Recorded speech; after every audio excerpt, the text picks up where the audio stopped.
ඇල්මිනියම් හයිඩ්‍රයිඩ් දැම්මහම මොකද වෙන්නේ මේ CO2 නැත්නම් කාබොක්සිලික් කාණ්ඩය ඇල්කොහොල් එකක් බවට ඔක්සිහරණය වෙනවා. එතකොට එහෙනම් මෙයා ඇල්කොහොලයක් වෙන්න ඕනේ. එහෙම උත්තරයක් තියෙන දෙවෙනි උත්තරේ. එතකොට පළවෙනි එකේ නිසා වැරදි. මොකද මෙතන තියෙන්නේ ඇල්ඩිහයිඩයක්. එහෙනම් පිළිතුර වෙන්න ඕනේ දෙවෙනි පිළිතුර. ඇත්තටම පුතේ මේවා විනාඩි 2ක් යන්නේ නැහැ. විනාඩියෙන් උත්තර තෝරන්න පුළුවන් ප්‍රශ්න. නේද? එහෙනම් ඔයගලන් දැනගන්න ඕනේ සිද්ධාන්ත. මේවා ඇත්තටම සිද්ධාන්ත ගැටලු නේද? එතකොට මේ සිද්ධාන්ත දන්නවනම් ඔයගලන්ට උත්තර තෝරන්න පුළුවන්. 31 වෙනි ප්‍රශ්නේ පුතේ අකාබනික රසායන සම්බන්ධ ප්‍රශ්නයක්. 3D ගුණයේ මූලද්‍රව්‍ය ගැන අපෙන් අහලා තියෙන්නේ. එතකොට මොකක්ද නිවැරදි කියලා අහනවා නේද? එතකොට පළවෙනි ප්‍රකාශය කියනවා 3D ගුණයේ මූලද්‍රව්‍ය අතරින් ස්කැන්ඩියම් ආන්තරික මූලද්‍රව්‍යයක් ලෙස නොසැලකේ කියලා. නෑ නේද? අපි දන්නවා ස්කැන්ඩියම් කියන්නේ ආන්තරික මූලද්‍රව්‍යයක් නේද? එතකොට ඒ නිසා මේ ප්‍රකාශය වැරදි. අපි දන්නවා සිංක් විතරයි ආන්තරික මූලද්‍රව්‍යයක් විදිහට නොසලකන්නේ. එහෙනම් මේ ප්‍රකාශය වැරදි. පරමාණු වල ස්කැන්ඩියම් සිට කොපර් දක්වා අරයන් වමේ සිට දකුණට අඩුවේ. දැන් මේක බැලු බැලමට හරි ප්‍රකාශයක් වගේ පේනවා. මොකද අපි දන්නවා ආවර්තයක වමේ සිට දකුණට පරමාණු කාර්ය අඩු වෙනවා කියලා. නමුත් මුතේ මෙතන විශේෂයෙන්ම වරහන් ඇතුලේ දක්වලා තියෙනවා ස්කැන්ඩියම් සිට කොපර් දක්වා කියලා නේද? එතකොට උතන තමයි ගැටලුව තියෙන්නේ. එහෙනම් මේ ප්‍රකාශය වැරදි. ඒකට හේතුව තමයි අපි දන්නවා ස්කැන්ඩියම් සිට පරමාණු කාර්ය අඩු වෙන්නේ පුතේ නිකල් දක්වා. නිකල් දක්වා අඩු වෙනවා නේද? හැබැයි නිකල් වල ඉඳලා කොපර් වලට යනකොට පරමාණු කාර්ය වැඩි වෙනවා නේද? එතකොට මෙවැනි විචලනයක් තියෙන. ඒ නිසා මේ ප්‍රකාශය වරදිනවා. පරමාණු වල අරයන් වමේ සිට දකුණට අඩුවේ ස්කැන්ඩියම් සිට කොපර්. දැන් මේක තිබ්බේ නැත්තම් පොදු ප්‍රකාශයක් විදිහට මේක හරි කියලා සලකන්න තිබ්බා. නමුත් ස්කැන්ඩියම් සිට කොපර් දක්වා කියලා සඳහන් කරලා තියෙන නිසා මේ ප්‍රකාශය වැරදි කියලා ගන්න වෙනවා. ඊට පස්සේ නිකල් ඇමින් සංකීර්ණයේ නිල් පාටයිලු සිංක් ඇමින් සංකීර්ණයේ අවර්ණයිලු. ඒක ප්‍රකාශය හරි පුතේ. ඒක නිවැරදි. මොකද අපි දන්නවා මෙයා නිල් පාටයි මෙයා අවර්ණයි. ඊට පස්සේ මේකේ නාමකරණය ඩයිපොටෑසියම් එහෙම අපි කියන්නේ නැහැ නේ පුතේ. ඒක හරි කැතයි නේද? එහෙම කියනකොට ඒක වැරදි. ඒ නිසා මේ ප්‍රකාශය වැරදි. උත්තරේ වෙන්න ඕනේ පස්වෙනි උත්තරේ. බොහොම සරල සිද්ධාන්ත සම්බන්ධ ප්‍රශ්නයක්. මේකේ මෙන්න මෙතන තමයි ට්‍රිකි පොයින්ට් එක තියෙන්නේ. මේක කෙනෙක් දරුවෙක් හරියටම මේක පාඩම් කරලා තිබෙ නැත්නම් මේකේ වැරදීමක් සිද්ධ වෙන්න පුළුවන්. 32 වෙනි ප්‍රශ්නය පුතේ සාමාන්‍ය බන්ධන සම්බන්ධ ප්‍රශ්නයක්. මේකේ කාබනික වගේ තිබ්බට මේක සාමාන්‍ය බන්ධන වගේ ප්‍රශ්නයක්. බන්ධන පාඩමේ ප්‍රශ්නයක්. දැන් පුතේ මේක අපි අඳින්න කලින් මෙයාගේ හැඩය ටිකක් බලමු. හැඩය කියන්නේ මෙයාගේ නිවැරදිම ව්‍යුහය කොහොමද දෙන්නේ කියලා ඇඳලා බලමු. එතකොට මෙයා SP3 නේ. අපි ඔක්කොටම කලින් මොහොම් කරන දිහා බලමුකෝ. මෙයා SP3 මෙයාත් SP3 නේද? මෙයා SP මෙයාත් SP මෙයා SP2 නේද? ද්‍රව විදියටයි මේකේ මොහොම් කරන තියෙන්නේ. එතකොට මෙතන කෝණය වෙනස් වෙනවා. මේ නිසා මෙතන කෝණික හැඩයක් එනවා නේද? දැන් පුතේ මේක අපි ඇඳලා බලමු. හරිම හැඩය මොකක්ද කියන එක. මේකේ ගැටලුව විසඳන්න කලින් දැන් හැඩය ඇඳලා බලමු. මම මෙහෙම අඳින්නම්. මෙතනින් මම ගන්නම් CP කියන කෙනාව. මෙන්න CP ඉන්නවා. එතකොට එයත් එක්ක සම්බන්ධ වෙලා ඉන්නවා OQ කියන කෙනා. එතකොට එතනදී මෙයා කෝණයක් තියෙනවා. එහෙනම් මෙහෙම එන්න ඕනේ. ඊට පස්සේ මෙතෙන් එනවා CR කියන කෙනා. නේද? ඊට පස්සේ එයත් මේ විදිහට සම්බන්ධ වෙනවා CS කියන කෙනත් එක්ක. ඊට පස්සේ මෙයා සම්බන්ධ වෙනවා CT කියන කෙනත් එක්ක මේ විදිහට. CT. එතකොට H එක මේ විදිහට එන්න ඕනේ. ඔක්සිජන් එක මේ විදිහට සම්බන්ධ වෙන්න ඕනේ. ඔක්සිජන් නැත්නම් OU කියන කෙනා. එතකොට මේ HV කියන කෙනා මෙහෙම එන්න ඕනේ. නේද? එතකොට මේ විදිහටයි මෙතන ඕක සම්බන්ධ විය යුත්තේ. මෙහෙම මෙතන එකසර තියෙනවනේ නේද? එතකොට දැන් මෙතන ගත්තොත් එහෙම මෙතනදී හයිඩ්‍රජන් ටික අපි දන්නවා චතුස්සලීය සකස් වීමකට සහභාගී වෙනවා. එහෙනම් ওই විදිහටයි මේකේ සකස් වීම තියෙන්න ඕනේ. දැන් බලමු මේ කියන කතන්දර ටික හරිද? PQRS එකම සරල රේඛාවක. PQRS නෑනේ පුතේ වැරදි. QRST එකම සරල රේඛාවක. හරි. RSTU සහ V වශයෙන් ලේබල් කර ඇති පරමාණු එකම තලයේ. RSTUV එකම තලයේ. ඔව් පුතේ නිවැරදි. RST සහ U වශයෙන් ලේබල් කර ඇති පරමාණු RSTU එකම සරල රේඛාවක පිහිටන්නේ. නෑ පුතේ බොහොම ලේසි. B සහ C පිළිතුර වෙන්න ඕන උත්තරේ 2. ඉතින් ওই විදිහට බොහොම පහසුවෙන් ඔයගලන්ට උත්තරේ තෝරන්න පුළුවන්. 33 වෙනි ප්‍රශ්නය පුතේ KP සම්බන්ධ KP හා KC සම්බන්ධ නැත්නම් සමතුලිතතාවයේ මූලික සංකල්ප සම්බන්ධ ප්‍රශ්නයක්. ප්‍රතික්‍රියා ලබ්ධිය සම්බන්ධ ඔය තමයි ගැටලුව අහලා තියෙන්නේ. දැන් මේක කියනවා ආරම්භයේදී මෙන්න මෙච්චර මවුල ගානක් මේ දෘಢ සංකෘත බඳුනට දාලා තියෙනවා කියලා. දැන් එහෙම බැලුවොත් පුතේ අපිට මේක ලියන්න පුළුවන්. මම ලියන්නම් නයිට්‍රජන් වායු නේද? ධන 3ක් H2 වායු. එතකොට මේක සමතුලිත වෙනවා ඇමෝනියා සමග 2ක් ඇමෝනියා. මේ විදිහට සමතුලිත වෙනවා. දැන් පුතේ මේකේ අපි මවුල ගාන ගත්තොත් එහෙම ආරම්භයේදී නයිට්‍රජන් මවුල 0.1 තියෙනවා. හයිඩ්‍රජන් මවුල 0.1 තියෙනවා. ඇමෝනියා මවුල 0.4ක් තියෙනවා. මේ ඔක්කොම ඉන්නේ ඝන ඩෙසිමීටර එකක බඳුනක් තුල. ඒ නිසා මේ විදිහට අපිට මවුල සහ සාන්ද්‍රණ සමාන කරගන්න පුළුවන්. දැන් මේකේ ප්‍රතික්‍රියා ලබ්ධිය හොයන්න ඕනේ පුතේ. ප්‍රතික්‍රියා ලබ්ධිය QC අපි ලියන්නේ ඔයගොල්ලන් දන්නවා සාමාන්‍යයෙන් මේක ලියන්නේ අර සාමාන්‍ය සමීකරණයමයි නේද? මේ වායුවේ සාන්ද්‍රණයේ වර්ගය බෙදීම නයිට්‍රජන් වායුවේ සාන්ද්‍රණය වරක් හයිඩ්‍රජන් සාන්ද්‍රණයේ ඝනය. දැන් මේ ටික අපි ආදේශ කරොත් පුතේ අපිට එනවා ඇමෝනියා 0.4යි ඒකේ වර්ගය බෙදීම නයිට්‍රජන් කියන්නේ පුතේ 0.1යි වැඩි කිරීම 0.1 ඝනය. ওই විදිහට අපිට ලියන්න පුළුවන්. ඒතර මේක සුළු කරොත් මට එනවා 0.4 වර්ගය කියන්නේ පුතේ 0.16යි බෙදීම මෙතන එනවා එක වැඩි කිරීම මෙතන එනවා මෙතන 10 ඍණ 3ක් එනවනේ පුතේ. මෙතන 10 ඍණ 3යි මෙතන 10 ඍණ 2යි ඔක්කොම 10 ඍණ 5ක්. එහෙනම් මෙතන යටට 10 ඍණ 5යි. එතන මේක සුළු කරොත් මට එනවා 16 වැඩි කිරීම 10 3යි කියලා උත්තරයක්. 16 වැඩි කිරීම 10 3යි. මම ඒකක දිහා බලන්නේ නෑ. මට වැඩක් නැහැ පුතේ. 16 වැඩි කිරීම 10 3යි නම් ඔයගලන්ට පේන්න ඕනේ KC වලට වඩා QC විශාලයි නේද? KC වලට වඩා QC විශාලයි පුතේ. KC වලට වඩා QC විශාල වෙන උත්තර තියෙන්නේ දෙකයි. A සහ D තමයි උත්තර තියෙන්නේ. දැන් බලමු එහෙනම් මේක වැරදි මේක වැරදි. බලමු මොකද වෙන්නේ? QC KC ට වඩා විශාලයි. ඇමෝනියා මගින් නයිට්‍රජන් හා හයිඩ්‍රජන් සෑදීම ආරම්භ වී පද්ධතිය සමතුලිතතාවයට නෙමෙයි. පුතේ QC වැඩි වෙනවා නම් මෙතනදී KC වෙනස් වෙන්න බෑනේ. එහෙනම් මොකද වෙන්න ඕනේ? QC වැඩි වෙනවා නම් හැම වෙලේම උත්සාහ කරන්නේ QC අඩු කරගෙන KC ට සමාන වෙන්න. QC අඩු කරගන්න නම් මොකද වෙන්න ඕනේ? මේ ප්‍රතික්‍රියාව මෙහෙට යන්න ඕනේ. මොකද QC අඩු වෙනවා කියන්නේ ඇමෝනියා අඩු වෙන්න ඕනේ. මේ දෙන්න වැඩි වෙන්න ඕනේ. එහෙනම් ඇමෝනියා වලින් නයිට්‍රජන් හා හයිඩ්‍රජන් සෑදීම ආරම්භ වී පද්ධතිය සමතුලිතතාවයට එන බේ කියන ඒ කියන ප්‍රකාශය හරි. හරිද? ඊට පස්සේ D දිහානේ බලන්න තියෙන්නේ. D දිහා බැලුවොත් නයිට්‍රජන් හා හයිඩ්‍රජන් ප්‍රතික්‍රියා කර ඇමෝනියා සෑදී පද්ධතිය සමතුලිත වේ වැරදි පුතේ. එහෙනම් පිළිතුර වෙන්න ඕනේ පස්වෙනි පිළිතුර. බොහොම ලේසියෙන් ඕගොල්ලන්ට උත්තරේ ගන්න පුළුවන්. බොහොම සරල ගණනය කිරීමක් සහ සිද්ධාන්ත සම්බන්ධ ගැටලුවක් තමයි 33 වෙනි ප්‍රශ්නේ කියන්නේ. කාබනික රසායනය සම්බන්ධ තවත් ගැටලුවක් පුතේ. මෙතන කියන්නේ ඇල්කීනය සහ HCl අතර ප්‍රතික්‍රියාව සම්බන්ධයෙන්. ඇල්කීනයක් සහ HCl අතර ප්‍රතික්‍රියාවක් සිද්ධ වෙලා ඇල්කිල් හෙලයිඩය හැදෙන ප්‍රතික්‍රියාව. බොහොම ලේසියෙන් ඕගොල්ලන්ට මේකේ උත්තරේ තෝරන්න පුළුවන්. මේක අනිවාර්යෙන් ලැබෙන්න ඕනේ ක්ලෝරින් මෙතෙන් සම්බන්ධ වෙලා හයිඩ්‍රජන් මෙතෙන් සම්බන්ධ වෙන ඵලය තමයි ලැබෙන්න ඕනේ. නමුත් අපි දැනට ඒක එහෙම තියලා අපි බලමු නිකන් මේ ප්‍රකාශ දිහා නිකන් වටේ බලමු. හරිද? ප්‍රධාන ඵලය ලෙස 2 ක්ලෝරෝ. අපි ඒක දැනට තියමුකෝ. මෙම ප්‍රතික්‍රියාවේදී අතරමැදි ලෙස ද්විතීක. ඔව් ඒක අපි දැනට තියමුකෝ ඒකත්.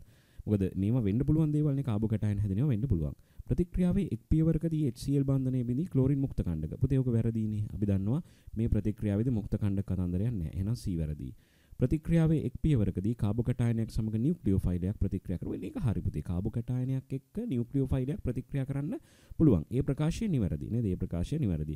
එහෙනම් C අතහැරලා අපි අනිත් කට්ටිය දිහා චුට්ටක් බලමු. දැන් මේක ගත්තාම පුතේ මේකදී අපි දන්නවා මාකෝනිකෝව වාකලනය සිද්ධ වෙනවා. මාකෝනිකෝව වාකලනය සිද්ධ වෙනවා.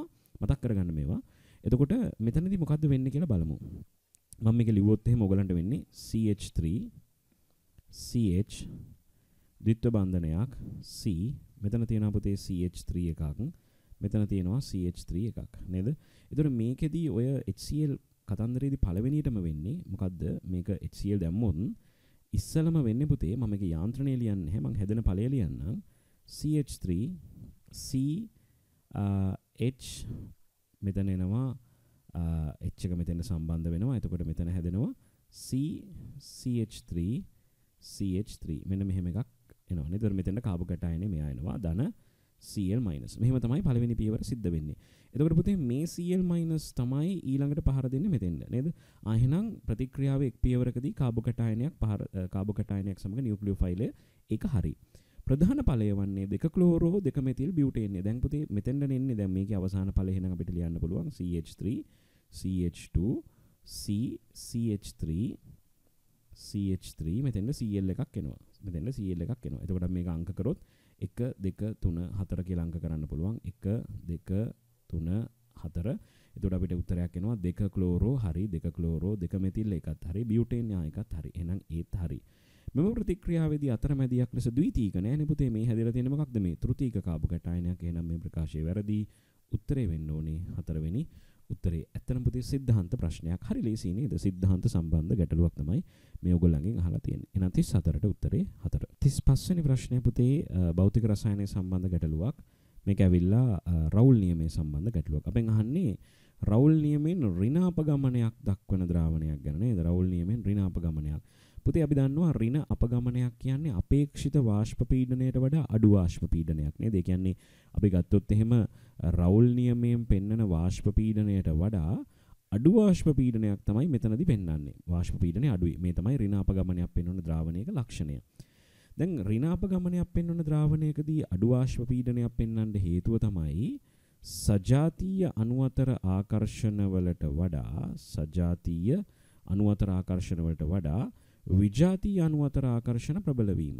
විජාතීය අණු අතර ආකර්ෂණ ප්‍රබල වීම. මොකද අපි දන්නවා මේකේ ද්‍රාවණය හැදෙනකොට සජාතීය අණු අතර මේ ආකර්ෂණ කැඩිලා ගිහිල්ලා සජාතීය අණු අතර ආකර්ෂණ කැඩිලා විජාතීය අණු අතර ආකර්ෂණ හැදෙනවා නේද? එතකොට මෙන්න මේ සජාතීය ආකර්ෂණ වලට වඩා විජාතීය ආකර්ෂණ ප්‍රබලතාවය වැඩි වුණාම මොකද වෙන්නේ? ඍණ අපගමනය පෙන්වනවා. බලමු. දැන් උත්තර වලට යන්න. මිශ්‍රණයේ මුළු වාෂ්ප පීඩනය එම මිශ්‍රණයේ පරිපූර්ණ ලෙස හැසිරෙන්නේ නම් බලාපොරොත්තු විය හැකි මුළු පීඩනයට වඩා අඩු වේ. හරිනේ පුතේ? ඒක හරි. මිශ්‍රණය සෑදෙන විට තාපය පිට වේ. දැන් ඔන්න ඕක චුට්ටක් බලන්න. පුතේ විජාතීය ආකර්ෂණ ප්‍රබලයිනේ. එතකොට ඒ කියන්නේ මේ බන්ධන හැදෙනවනේ. බන්ධන හැදෙනකොට ශක්තිය මොකද වෙන්නේ? පිට වෙනවා. බන්ධන කැඩෙනකොට මොකද වෙන්නේ? ශක්තිය ලබා ගන්නවා. ඒ කියන්නේ මෙතනදී ශක්තිය ලබා ගන්නවා, මෙතනදී ශක්තිය පිට වෙනවා. දැන් විජාතීය ප්‍රබලතාවයේ වැඩි නම් පුතේ පිට වෙන ශක්තිය අවශෝෂණය කරන ශක්තියට වඩා වැඩි වෙන්න ඕනේ. ඒ කියන්නේ මම මේක E1යි මේක E2යි කිව්වොත් E2 කියන එක E1ට වඩා වැඩි වෙන්න ඕනේ. එහෙනම් පිතාපය පිට වෙන්න ඕනේ. B නිවැරදි. ඊට පස්සේ මිශ්‍රණයේ වාෂ්ප කලාපයේ ඇති අණු සංඛ්‍යාව එම මිශ්‍රණයේ පරිපූර්ණ ලෙස හැසිරුනේ නම් බලාපොරොත්තු විය හැකි අණු සංඛ්‍යාවට වඩා වැඩි වේ. ඒක වැරදි පුතේ. අණු සංඛ්‍යාව අඩු වෙන්න ඕනේ. මොකද විජාතිය දැන් මේකෙදි ඇත්තටම වාෂ්ප පීඩනය අඩු වෙන්නේ අඩුවෙන් වාෂ්ප වෙන හින්දානේ. එහෙනම් අණු සංඛ්‍යාව අනිවාර්යෙන් අඩු වෙන්න ඕනේ. එහෙනම් C ප්‍රකාශය වැරදි.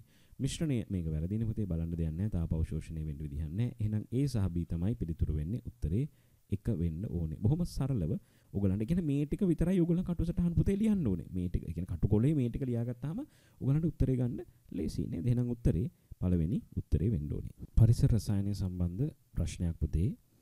නැත්නම් රසායනික දූෂණය සම්බන්ධ ප්‍රශ්නයක්. මේ පරිසර දූෂණය සම්බන්ධ ප්‍රශ්නයක්. CFC, HCFC සහ HFC සම්බන්ධයෙන් තමයි අහලා තියෙන්නේ. පුතේ අපි දන්නවා CFC කියන්නේ හරිතාගාර මේ ඕසෝන් වියන හායනයට සහභාගී වෙන වායුව ක්ලෝරෝෆ්ලෝරෝකාබන් නේද? එතකොට දැන් උත්තර මොකෙ වෙන්නේ පුතේ? මොකද්ද ඔය කාබන් ක්ලෝරින් බන්ධනය ඉහළ ශක්තියක් හමුවේ විඝටනය වෙලා ක්ලෝරින් මුක්ත කණ්ඩක හදන්න පුළුවන්. ඕකනේ ඕසෝන් වියන හායනයට හේතු වෙන මූලිකම කාරණේ වෙන්නේ. එතකොට දැන් ක්ලෝරෝෆ්ලෝරෝකාබන් වලත් කාබන් ක්ලෝරින් තියෙනවා. පස්සේ කාලෙක ඒකට විකල්පයක් විදිහට ගත්ත හයිඩ්‍රෝක්ලෝරෝෆ්ලෝරෝකාබන් වලත් ඔය කාබන් ක්ලෝරින් බන්ධනය තියෙනවා. නමුත් හයිඩ්‍රෝක්ලෝරෝෆ්ලෝරෝකාබන් ගත්තාම මෙයා ගත්තාම මෙයාගේ ඔය ඕසෝන් වියනට හානි කරන විභවය CFC ට වඩා අඩුයි. නමුත් එහෙම කියලා මෙයා මේ හානියක් කරන්නේ නැහැ කියන්න බෑ. මොකද ඉහළ වායුගෝලයට මෙයා ගියොත් මෙතනදී මේ කාබන් ක්ලෝරින් බන්ධනය කැඩලා ක්ලෝරින් මුක්ත කණ්ඩකය හැදෙන්න පුළුවන්. ඒ නිසා CFC, HCFC යන සංයෝග කාණ්ඩ දෙකටම ඉහළ වායුගෝලයේදී ක්ලෝරින් මුක්ත කණ්ඩක නිපදවන්න හැකියාවක් තියෙනවා. ඒ ප්‍රකාශය හරි පුතේ.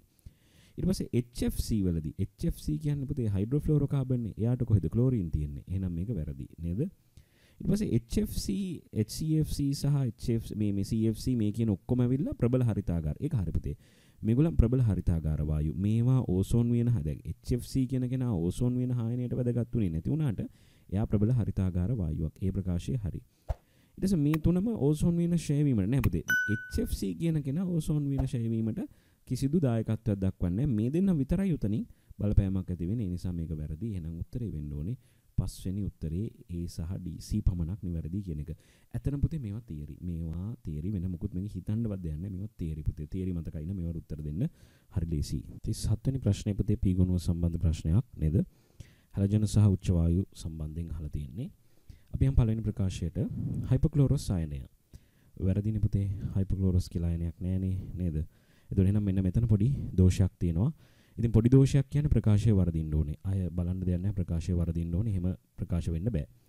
හයිපොක්ලෝරස් ආයනය ආම්ලික ද්‍රාවණවල වේගයෙන් ද්විදාහකරණය වේ. ප්‍රකාශය වැරදි. අපි හිතමු මෙතන මේක ඒගොල්ලන් හදලා තිබ්බා කියලා හයිපොක්ලෝරයිට් කියලා. හයිපොක්ලෝරයිට් ආයනය ආම්ලික ද්‍රාවණවල වේගයෙන් ද්විදාහකරණය වෙන්නේ නැහැ. හයිපොක්ලෝරයිට් ආයනය ආම්ලික ද්‍රාවණවල නෙවෙයි පුතේ ද්විදාහකරණය වෙන්නේ. එයා ද්විදාහකරණයට ලක් වෙන්නේ බාස්මික ද්‍රාවණවල නේද? එතකොට අපි දන්නවා ClO- කියන කෙනා මෙයා ද්විග්‍රහකරණයට ලක් වෙනවා ClO3- ධන Cl- විදිහට මේ විදිහට මෙයාට ද්විදරහකරණය වෙන්න පුළුවන්. මේක ප්‍රමුඛ වෙන්නේ බාස්මික මාධ්‍යයේදී. ඒ නිසා මේ ප්‍රකාශය වැරදි. මේ ප්‍රකාශය කොහොමත් මෙතනින් වර්ධිනවා. ක්ෂෙනෝන් ෆ්ලෝරින් වායුව සමග සංයෝග ශ්‍රේණියක් සාධන අතර ඒවා තුලින් XeFO වලට තලීය සමචතුරස්‍රාකාර ජ්‍යාමිතියක් ඇත. පුතේ හැඩය ගත්තොත් නිවැරදි. හැඩය නම් හරි නේද? අපි දන්නවා XeFO ගත්තොත් එයා එන්නේ මේ විදිහටනේ. XeFO කියන කෙනා එන්නේ මේ විදිහට නේද?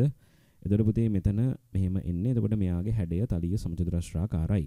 ඉලෙක්ට්‍රෝන යුගල ජ්‍යාමිතිය ගත්තොත් පුතේ අෂ්ටතලීය යුගලන පේනවනේ. මෙතන ඉලෙක්ට්‍රෝන යුගල 8ක් තියෙනවා. ඒ නිසා ඉලෙක්ට්‍රෝන යුගල ජ්‍යාමිතිය ගත්තොත් පුතේ අෂ්ටතලීයයි.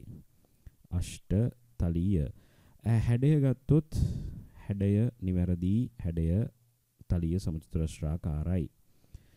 එහෙනම් මොකද්ද ප්‍රශ්නේ? මේක හරි වෙන්න ඕනේ නේද? ඇත්තටම පුතේ මෙතන පොඩි අඩුවක් තියෙනවා. මොකද මේ ජ්‍යාමිතිය කියන එකේදී අර්ථ දැක්වීමක් දක්වලා තියෙනවා මෙන්න මෙහෙම. ජ්‍යාමිතිය යනු හැඩය සහ කෝණය යන දෙකේම එකතුව විදිහට. හරිද? ඒකට සිලබස් එකේදී මේක දකින්න පුළුවන් අපිට. ඉලෙක්ට්‍රෝන යුගල ජ්‍යාමිතිය හැඩය සහ ජ්‍යාමිතිය යනු වෙනස් ආකාර තුනක් කියලා අපිට අර්ථ දක්වලා තියෙනවා. එතකොට මේ හැඩය තලීය සමචතුරස්‍රාකාර වුණාට ජ්‍යාමිතිය කිව්වහම මේ බන්ධන කෝණය අංශක 90 කියන එක මේකට දෙන්න ඕනේ. එහෙනම් ජ්‍යාමිතිය කිව්වහම XeFO වලට තලීය සමචතුරස්‍රාකාර හැඩයක් ඇත කිව්වනම් මේ ප්‍රකාශය වඩාත් නිවැරදි වෙන්න තිබ්බා. නමුත් බොහෝ විට මේකෙදී මේක නිවැරදි කියන්නේ යම් කිසි දරුවෙක් මේක ඇවිල්ලා මේ අලුතෙන් ආපු කොටසක් නිසා මේකට හරියක් දෙන්න ඉඩකඩක් තියෙනවා. කියන්නේ හරියක් දෙන්න පුළුවන් අපිට. හරිද? නමුත් ඇත්තටම ගත්තොත් මේ ප්‍රකාශය වැරදි. කියන්නේ 150ට වඩා වැඩි ප්‍රතිශතයක් තියෙන පුතේ මේ ප්‍රකාශය වරදින. නමුත් හරි කියන ප්‍රකාශය හරි කියලා වුණත් මේකට පිළිතුරක් දෙන්න පුළුවන්. මොකද මේ කියන තියෙන තත්වයක් එක්ක. තියෙන තත්වය කියන්නේ මේ අලුතෙන් ආපු එකක්. එතකොට ඒක සම්බන්ධයෙන් මේකට හරි දෙන්න පුළුවන්. නමුත් වැඩි ප්‍රකාශ ප්‍රතිශතය දෙන්නේ වරදින්න.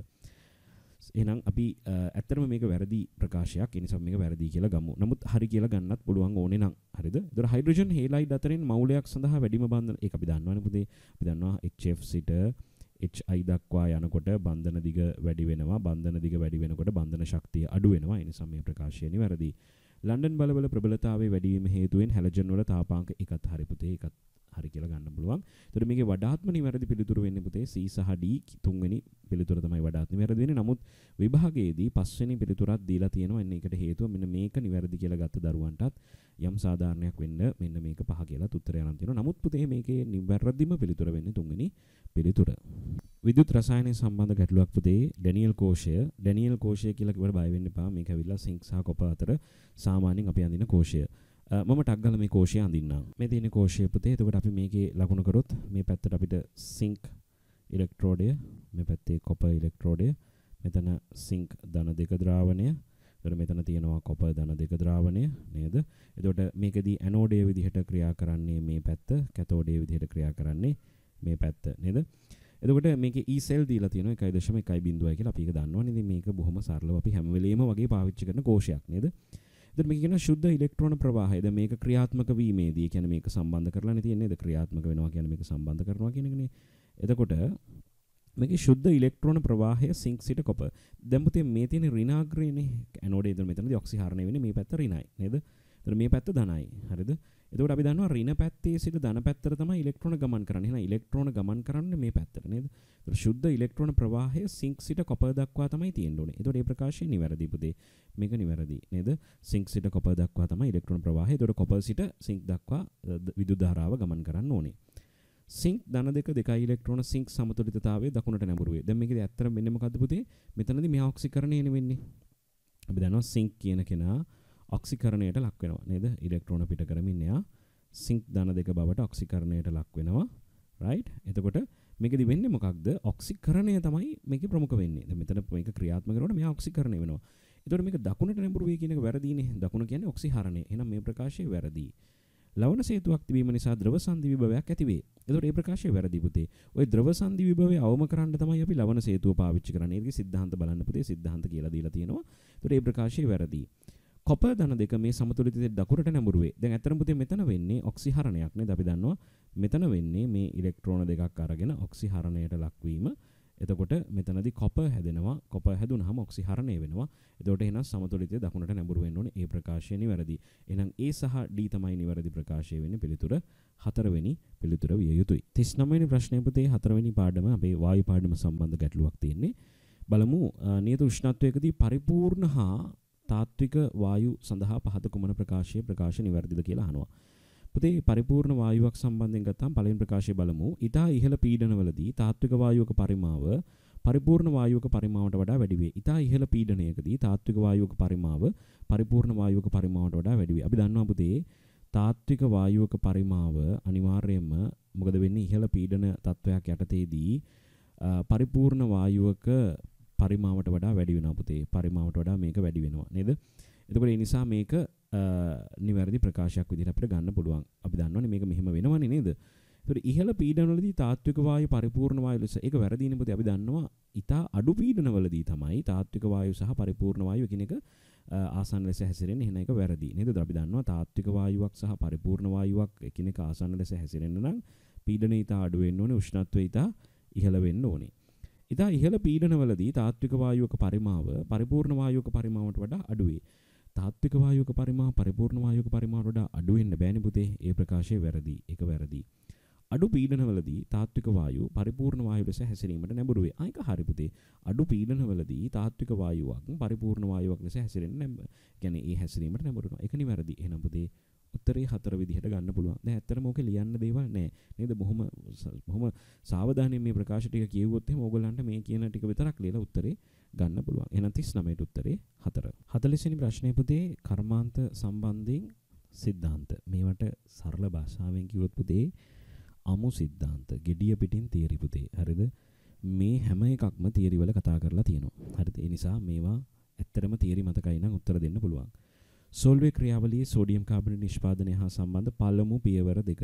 මොකද්ද පුතේ පළමු පියවර දෙක? පළමු පියවර වෙන්නේ ඇමෝනීකරණය නේද? පළමු පියවර ඇමෝනීකරණය. දෙවෙනි පියවර වෙන්නේ කාබොනීකරණය නේද? කාබොනීකරණය. එතකොට මේ තමයි පියවර දෙක. පුතේ ඔයගලන්ට තියරි මතකයි නම් මේ දෙකම තාපදායකයි. මේ පියවර දෙකම තාපදායකයි. ඔයගලන්ට මතකයි මේ අවස්ථා දෙකේදීම මේ අටලු තුල උෂ්ණත්වය අඩු කරලා පාලනය කරලා තියාගෙන ඉන්නවා නේද? මේවා තාපදායක නිසා. හරිද? එහෙනම් පළවෙනි ප්‍රකාශය නිවැරදි. මේක වැරදි නේද? තාප අවශෝෂකයි නම් මේක වැරදි. හරි. බ්‍රයින් වල මැග්නීසියම් ධන දෙක, කැල්සියම් ධන දෙක, සල්ෆේට් අයන පැවතීම පටල කෝෂ ක්‍රමයේ යොදා ගැනීමෙන් සෝඩියම් හයිඩ්‍රොක්සයිඩ් නිෂ්පාදනයට බාධා පමුණුවයි. පුතේ මේ වාක්‍ය ඔයගලන් රිසෝස් බුක් එකේ බැලුවොත් මේ විදිහටම ওই වාක්‍ය තියෙනවා. මේ විදිහටම තියෙනවා. ඒ නිසා මේක හරි මේවා තියරි.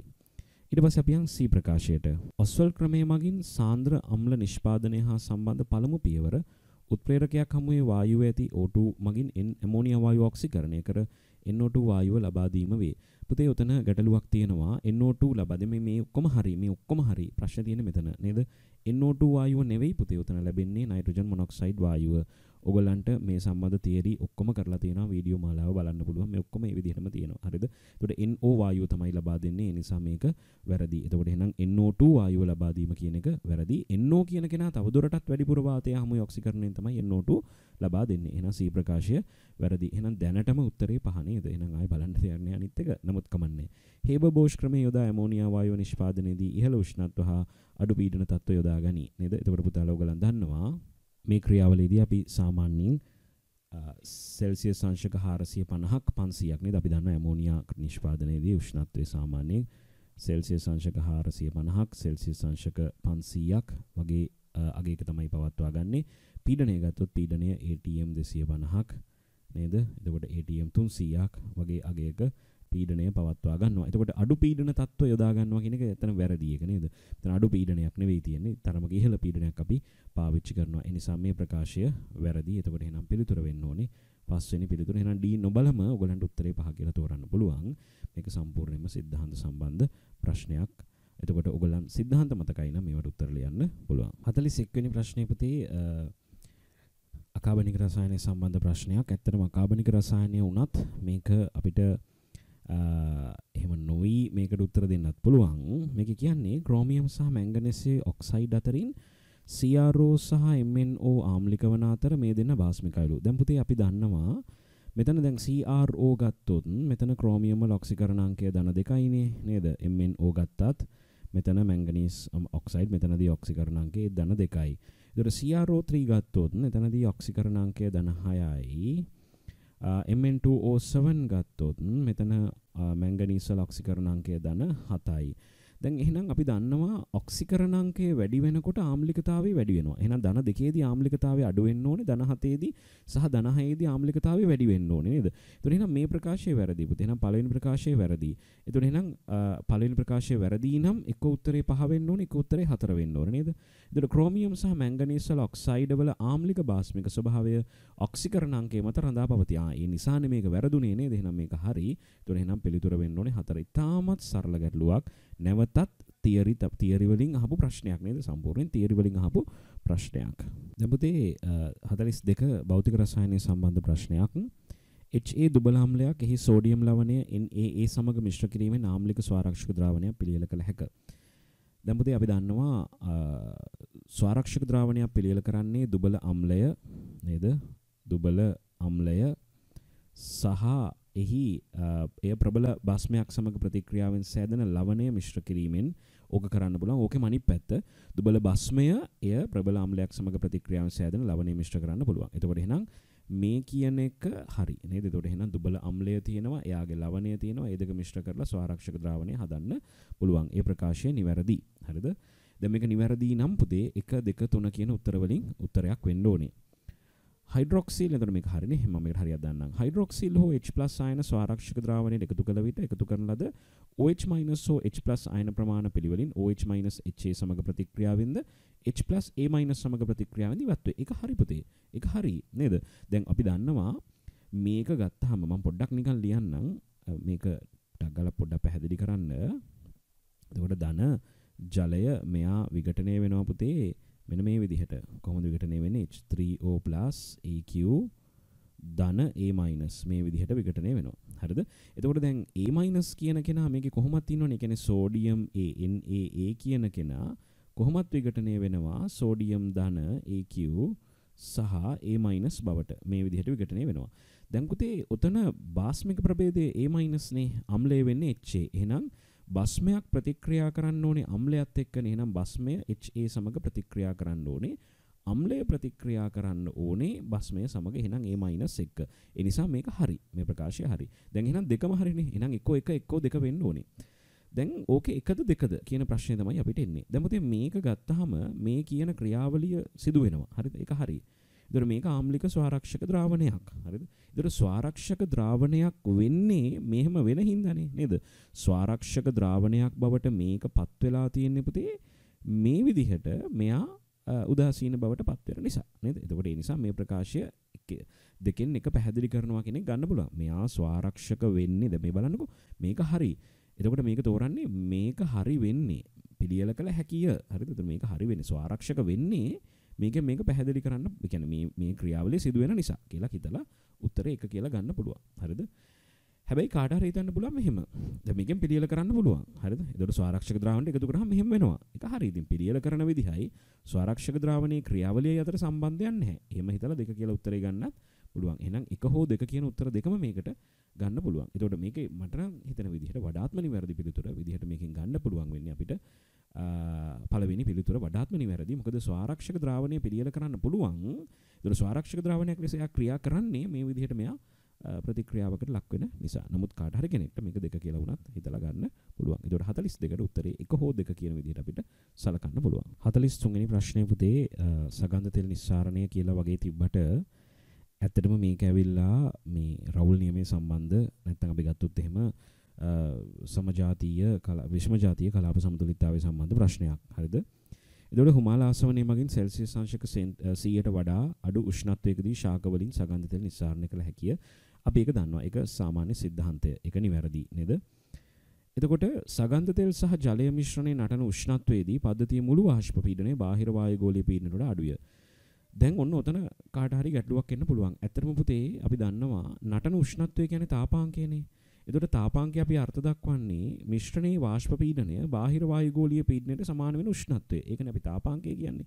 එතකොට මුළු වාෂ්ප පීඩනය බාහිර වායුගෝලීය පීඩනයට අඩු වෙලා තියෙන්න බෑනේ. එහෙනම් බාහිර වායුගෝලීය පීඩනයට මුළු වාෂ්ප පීඩනය සමාන වෙන මොහොතේදී මිශ්‍රණය නටන්න පටන් ගන්නවා. ඒ කියන්නේ තාපාංකයට ළඟා වෙනවා. එහෙනම් මේ ප්‍රකාශය වැරදි පුතේ. එතකොට රවුල් නීමේ කියන්නේ අපි විෂම ජාතිය කලාප සමතුලිතතාව පටන් ගන්නකොට මෙන්න මේ සංකල්පය සාකච්ඡා කරනවා. එහෙනම් එක හරි දෙක වැරදි උත්තරේ 3 කියලා අපිට සලකන්න පුළුවන්. ඇත්තට මේවා පුතේ තියරි දේවල් මේවා අය අමුතුවෙන් විස්තර කරන්න දේවල් නෙවෙයි. ඔයගලන් තියරි ටික හරියට කියව ගත්තොත් මේවා බොහොම ලේසියෙන් ඔයගලන්ට උත්තර දෙන්න පුළුවන් ප්‍රශ්න. 44 පුතේ වායු පාඩම සම්බන්ධ ගැටලුවක්. දී ඇති උෂ්ණත්වයකදී හා පීඩනයකදී වෙනස් පරිපූර්ණ වායුන් දෙකක මෞලික පරිමාවන් එකිනෙක වෙනස් වේ. වැරදිනේ පුතේ.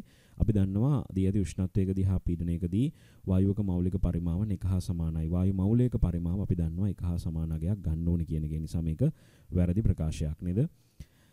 සෙල්සියස් බිඳුවේදී හා 1 ATM පීඩනයේදී පරිපූර්ණ වායුවක මෞලික පරිමාව 22.4යි. ඔව් ඒක හරි පුතේ. ඒක හරි. එතකොට අපි දන්නවා සම්මත උෂ්ණත්වයේදී හා පීඩනයේදී වායුවක මෞලික පරිමාව 22.4ක් වෙනවා. එතකොට එහෙනම් මේකට උත්තරේ 4. දැන් මෙතන මතක ඇති ඕගොල්ලන්ට අර කලින් ගැටලුවක් තිබ්බ හයිඩ්‍රජන් පෙරොක්සයිඩ් ගැටලුවේදී මෙන්න මේක තමයි ගැටලුව උනේ. මොකද්ද?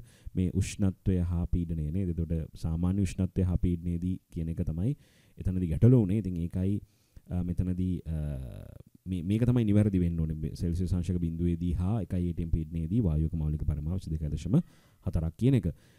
ඉතින් බොහොම ලේසියෙන් උත්තරේ තෝරන්න පුළුවන්. මේ වගේ ඇත්තටම සාකච්ඡා කරන්න දේවල් නෑ පුතේ. මේවට බොහොම ලේසියෙන් ඕගලන්ට ගන්න පුළුවන් උත්තර. මෞලික පරිමාවන් දෙක එකිනෙක වෙනස් වෙන්න බෑ කියන එක මෙතනින් ඕගලන්ට පැහැදිලි වෙන්න ඕනේ. එහෙනම් 44ට උත්තරේ 4. සමාවැවිකතාවයේ සම්බන්ධ ප්‍රශ්නයක් පුතේ. කාබන් දිත්ත බන්ධනයක් සහිත සියලුම සංයෝග පාරත්‍රිමාන සමාවැවිකතාවයේ පාරත්‍රිමාන කියන්නේ පුතේ ජ්‍යාමිතික නේද? ජ්‍යාමිතික සමාවැවිකතාවය පෙන්වයි කියන එක. එතකොට ඒක වැරදිනේ පුතේ. දිත්ත බන්ධනයක් තිබ්බ වලියට එහෙම පාරත්‍රිමාන වෙන්න බෑනේ.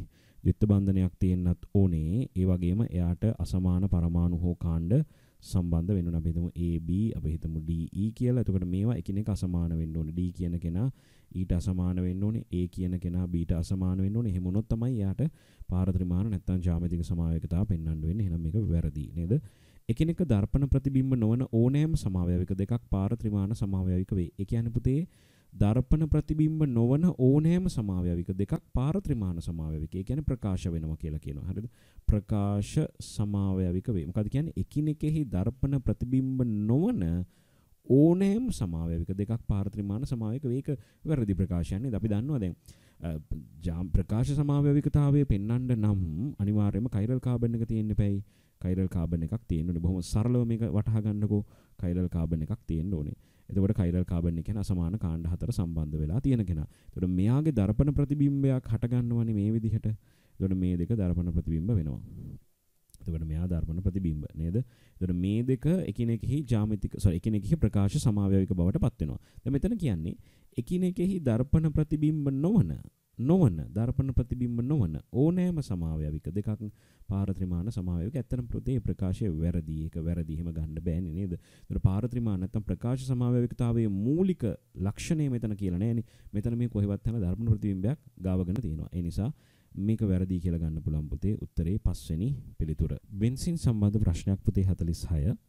බෙන්සීන්හි හයිඩ්‍රජනීකරණය ඇල්කීනවල හයිඩ්‍රජනීකරණයට වඩා අපහසුය. හරිනේ පුතේ. අපි දන්නවනේ බෙන්සීන් අසන්තෘප්ත වුණාට ඇල්කීන් තරම් අසන්තෘප්ත නෑනේ. යාගේ අර අමතර ස්ථායීතාවය නිසා නේද? අර ඇරොමැටික් ස්ථායීතාවය හේතු කරගෙන මෙයාගේ මේ හයිඩ්‍රජනීකරණය අපහසුයි. ඒක හරි. බෙන්සීන් වල හයිඩ්‍රජන් ආකලනය වීම ඇරොමැටික් ස්ථායීතාවය නැතිවීමට හේතු වේ. ඔව් පුතේ. හරි. ඇරොමැටික් ස්ථායීතාවය නැතිවීම නිසා තමයි මෙයාට මේක අපහසු වෙන්නේ. කොහොමද ඔය කියවන්නේ? බෙන්සීන් හයිඩ්‍රජනීකරණය ඇල්කීන වලට හයිඩ්‍රජනීකරණයට අපහසු වන්නේ බෙන්සීන් වල ඇරොමැටික් ස්ථායීතාවය නැති වෙන නිසා. එහෙනම් පුතේ උත්තරේ 1 වෙන්න ඕනේ. දැන් මේක මම කියද්දි ඔය ඇරොමැටික් ස්ථායීතාවය ගැන කිව්වා. ඉතින් එහෙනම් ආකලනය වුණොත් එහෙම ඇරොමැටික් ස්ථායීතාවය නැති වෙනවා. ඒ නිසා මේකට උත්තරේ අපිට 1 කියලා සලකන්න පුළුවන්. එහෙනම් 46ට පිළිතුර 1. කර්මාන්ත සම්බන්ධ ප්‍රශ්නයක් පුතේ. සල්ෆියුරික් අම්ල නිෂ්පාදනයේදී සල්ෆර් ඩයොක්සයිඩ් වායුව සහ ජලය අතර සිදුවන ප්‍රතික්‍රියාව තාප අවශෝෂකයිලු. පුතේ ඕක අවශෝෂක වෙන්නේ කොහොමද නේද? මේවා සිද්ධාන්තවලදී කතා කරනවා මේක තා ඉහළ තාපදායක ප්‍රතික්‍රියාවක්. අපි SO3 වායුව ජලයේ දිය කරන්නේත් නැහැ නේද? දිය කරන්නේ නැත්te මේක ඉතා තාපදායකයි. ඒතකොට මේකෙන් නිකුත් වෙනවා විශාල මේ දුමක් ඇති වෙනවා සල්ෆියුරික් දුම නේද? මේක හරියට අපිට නැවත සැරයක් ඝන කරගන්න බෑ. ඒ නිසා මේ ප්‍රශ්නේ නිසා මේක අපි SO3 කෙලින්ම වතුරට දාන්න නැතුව SO3 සල්ෆියුරික් වලට දානවා නේද? ඒ නිසා මේක වැරදි ප්‍රකාශයක්. එක වැරදි. සල්ෆර් ට්‍රයිऑක්සයිඩ් වායුව සාන්ද්‍ර සල්ෆියුරික් සමග ප්‍රතික්‍රියා කළ විට ඔලියම් සෑදී. ඔව් පුතේ අපි දන්න ඔලියම් හැදෙනවා නේද? ඔලියම් හැදෙන ප්‍රකාශය නිවැරදි. එහෙනම් උත්තරේ 4 වෙන්න ඕනේ. මම නිකන් ලිව්වොත් එහෙම අපි දන්නවා SO3 කියන කෙනා පුතාලා සල්ෆියුරික් අම්ලය එක්ක ප්‍රතික්‍රියා කරොත් මේකෙන් ඔලියම් හදලා දෙනවා නේද? ඒ කියන්නේ H2S2O7 මෙන්න මෙයා හදලා දෙනවා. එතකොට මෙයාව අපිට තව දුරටත් ජලය සමග ප්‍රතික්‍රියා කරවලා මෙයා ජලය එක්ක ප්‍රතික්‍රියා කෙරෙව්වොත් අපිට පුළුවන් සල්ෆියුරික් අම්ල දෙකක් හදාගන්න. ඒතර මේ විදිහට තමයි ওই ප්‍රතික්‍රියාව ඉස්සරහට යන්නේ. ඔයගලන්ට සල්ෆියුරික් අම්ල නිෂ්පාදනයේ ස්පර්ශ ක්‍රමයේදී මේක අධ්‍යයනය කරන්න පුළුවන්. මේ ඇවිල්ලා සම්පූර්ණයෙන්ම සිද්ධාන්ත ප්‍රශ්න. නැවතත් කාබනික රසායනය සම්බන්ධ බොහොම සරල සිද්ධාන්ත ප්‍රශ්නයක්. ඇමෝනියා සහ ඇල්කිල් හෙලයිඩයක් අතර සිදුවන ප්‍රතික්‍රියාවෙන් ප්‍රාථමික ද්විතීයික සහ තෘතීයික ඇමීනවල සහ චාතුර්ථක ඇමෝනියම් ලවණවල මිශ්‍රණයක් ලැබේ. එතකොට අපි ගත්තොත් මේකෙදි මෙන්න මේ විදිහට RCl මේකෙදි ඇමෝනියා ප්‍රතික්‍රියාව විසලකමුකෝ මම කටුවට ලියන්නම් ඇමෝනියා. අපි හිතමු ඇමෝනියා සීමිත වුණා කියලා. ඇමෝනියා සීමිතයි. ඇමෝනියා සීමිත වුණොත් පුතේ මේකෙදි ප්‍රධාන ඵලයේ විදිහට ඔය චාතුර්ථක ඇමෝනියම් ලවණය ලබා දෙනවා. චාතුර්ථක ඇමෝනියම් ලවණය ලබා දෙනවා. මේක ඔයගොල්ලන්ගේ සිද්ධාන්තවල ඔයගොල්ලන් ලියලා තියෙනවා. හරිද? චාතුර්ථක ඇමෝනියම් ලවණය ලබා දෙනවා සීමිත වුණොත්. මෙයා අතිරික්ත වුණොත් ඒ කියන්නේ ඇමෝනියා කියන කෙනා අතිරික්ත වුණොත් ප්‍රධාන ඵලයේ විදිහට ලබා දෙන්නේ ප්‍රාථමික ඇමීනය තමයි ලබා දෙන්නේ. එතකොට එහෙනම් මේ ප්‍රතික්‍රියාවේදී මේ කියන මිශ්‍රණයක් ලැබෙන්න පුළුවන්. ඒ ප්‍රකාශය හරි.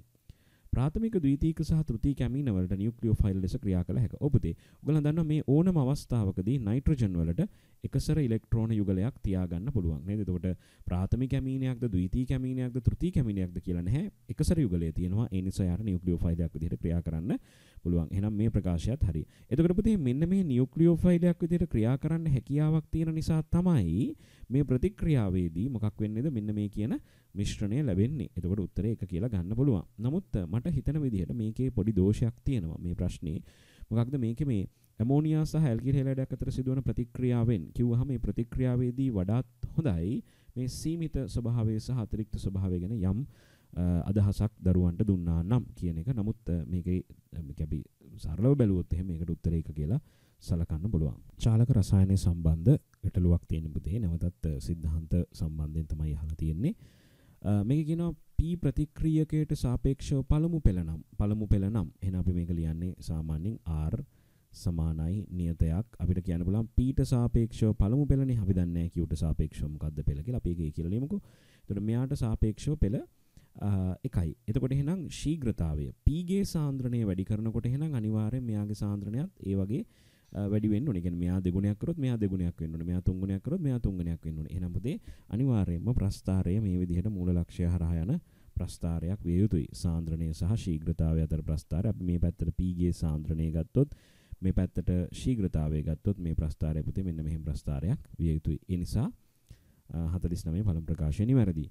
පළමු පෙළ ප්‍රතික්‍රියාවක ආරම්භක ශීඝ්‍රතාවය ප්‍රතික්‍රියක හෝ ප්‍රතික්‍රියක සාන්ද්‍රණයෙන් ස්වයක්ත වේ. එහෙම කියන්න බෑ පුතේ. ඒක ස්වයක්ත වෙන්නේ නැහනේ. ඒ කියන්නේ ශීඝ්‍රතාවය මෙයා මත රඳා පවතින්නේ නැහැ කියලානේ කියන්නේ. ඒක වැරදි පුතේ. ශීඝ්‍රතාවය සාන්ද්‍රණය මත රඳා පවතිනවා පළමු පෙළ ප්‍රතික්‍රියාවකදී. ඒ නිසා ඒක වැරදි. නේද? එහෙනම් උත්තරය අපිට 3 වෙනි උත්තරය කියලා සලකන්න පුළුවන්. එහෙනම් 49ට පිළිතුර 3. අවසාන ප්‍රශ්නය පුතේ පරිසර දූෂණය සම්බන්ධ ප්‍රශ්නයක්. අධික වාහන තදබදය සහිත නගරයක හොඳින් ඉර පායා ඇති දිනයක ප්‍රකාශ රසායනික ධූමිකාව ප්‍රබලව දැකිය හැක. ඔබ දෙක හරි. අපි දන්නවා ප්‍රකාශ රසායනික ධූමිකාව ඇති වෙන්න සූර්යාලෝකය ඕනේ. ඒ කියන්නේ ඉර එළිය ඕනේ නේද? එතකොට අධික වාහන තදබදය කියන්නේ වාහන දුම ඕනේ. වාහන දුමේ තියෙන නයිට්‍රජන් ඩයොක්සයිඩ්. එතකොට ඊට පස්සේ අපි ගත්තොත් නොදැවුණු හයිඩ්‍රෝකාබන් මේ ආදී දේවල් නිසා අපිට මේක ඇති වෙනවා කියලා හිතන්න පුළුවන්. ඉතින් ඒ නිසා මේක හරි පුතේ. එතකොට එහෙනම් පළවෙනි ප්‍රකාශය නිවැරදි. එතකොට ඒක හරි. ප්‍රකාශ රසායනික ධූමිකාව මුළුමනින්ම ඇතිවන්නේ රත වාහන අපවාහ පද්ධති මගින් පිටි කරන සියුම් අංශු සහ ජල බිඳිති මගින් සූර්ය කිරණ ප්‍රකිරණය කිරීම හේතු වෙනි. ඉතින් පුතේ යන්න තැන දෝෂයක් තියෙනවා නේද? ඒ ප්‍රකාශයේ වැරද්දක් තියෙනවා. මොකද මුළුමනින්ම ඇති වෙන මොකක් මේකේ තියෙනවා ඉතා විශාල රසායනික ප්‍රතික්‍රියා සමූහයක්.